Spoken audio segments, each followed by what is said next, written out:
ஜனவரி 21. தலைப்பு: ஆவியானவர் நம் மத்தியில் அசைவாடுகிறார். அவர் தம்முடைய ஆவியில் நமக்கு தந்தருளினதினாலே நாம் அவரிலும் அவர் நம்மிலும் நிலைத்திருக்கிறதை அறிந்திருக்கிறோம். 1 யோவான் 4:13.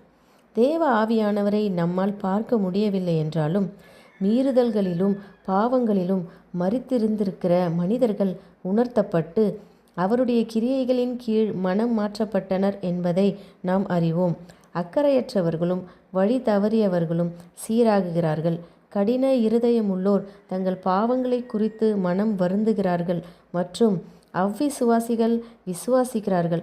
சூதாட்டக்காரர்கள், குடிகாரர்கள் மற்றும் இழிவானவர்கள் நிலையானவர்களாகவும் விழிப்புள்ளவர்களாகவும் தூய்மையானவர்களாகவும் மாறுகிறார்கள். கலகக்காரரும் பிடிவாதக்காரரும் சாந்தமுள்ளவர்களாக கிறிஸ்துவை போலும் மாறுகிறார்கள். குணத்தில் இப்படிப்பட்ட மாற்றங்களை நாம் காணும்போது தேவனுடைய மனம் மற்றும் வல்லமையானது முழு மனிதனையும் மாற்றியுள்ளது என்பதை நாம் நிச்சயப்படுத்தி கொள்ளலாம். பரிசுத்த ஆவியானவரை நாம் கண்டதில்லை, ஆனால் கடினமான மற்றும் மூர்க்கமான இருதயத்துடன் இருந்த பாவிகளுடைய மாற்றப்பட்ட குணத்தின் மீது அவருடைய கிரியைக்கான ஆதாரத்தை கண்டோம். உயரமான மரங்களின் மேல் காற்று அதன் வேகத்தில் மோதி அவைகளை கீழே கொண்டு வருவதைப் போல பரிசுத்த ஆவியானவரும் மனித மனங்களின் மீது கிரியை செய்ய முடியும். வரம்புக்குட்பட்ட எந்த மனிதனும் தேவனுடைய கிரியைக்கு ஒரு வரம்பை நிர்ணயிக்க முடியாது.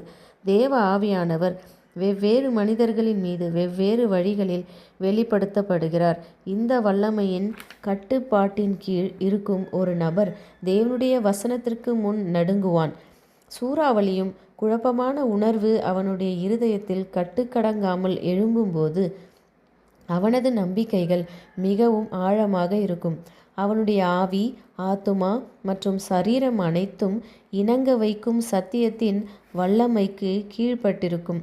மனம் வருந்துகிற ஆத்துமாவிடம் தேவன் மன்னிப்பை குறித்து பேசும்போது அவன் ஆழ்ந்த நேசத்தை உடையவனாக, தேவனிடம் அன்பு நிறைந்தவனாக, ஈடுபாடும் ஆற்றலும் உள்ளவனாக இருப்பான். மேலும் அவன் பெற்றுள்ள ஜீவன் தரும் ஆவியை அடக்கி வைக்க முடியாது. கிறிஸ்து அவனுக்குள் நித்திய ஜீவகாலமாய் ஊறுகிற நீரூற்றாக இருக்கிறார். அவனது துயரமும் மனவேதனையும் ஆழமாக இருந்ததைப் போலவே அவனுடைய அன்பின் உணர்வுகளும் மிக ஆழமாகவும் தீவிரமாகவும் இருக்கின்றன. அவனுடைய ஆத்துமா ஆழமான ஊற்று கண்ணிலிருந்து பிளந்து வரும் மாபெரும் நீரூற்றை போன்றதாகும். மேலும் அவனுடைய மகிழ்ச்சியின் இசைக்கு பரலோக கிண்ணறங்கள் இணைந்து இசை மீட்டும் வரைக்கும் அவன் ஸ்தோத்திரத்தையும் துதியையும் நன்றியுணர்வையும் மகிழ்ச்சியையும் வெளிப்படுத்துகிறான். அவன் சொல்வதற்கென்று ஒரு கதையை வைத்துள்ளான், ஆனால் அதை சுருக்கமான, பொதுவான அல்லது வழக்கமான விதத்தில் சொல்ல மாட்டான். இயேசு கிறிஸ்துவின் புண்ணியங்களின் நிமித்தம் மீட்கப்பட்ட ஆத்துமா அவன். தேவனுடைய இரட்சிப்பை குறித்த உணர்வால் அவன் முழுவதுமாக மெய்சிலிர்க்கிறான். ஆமேன்.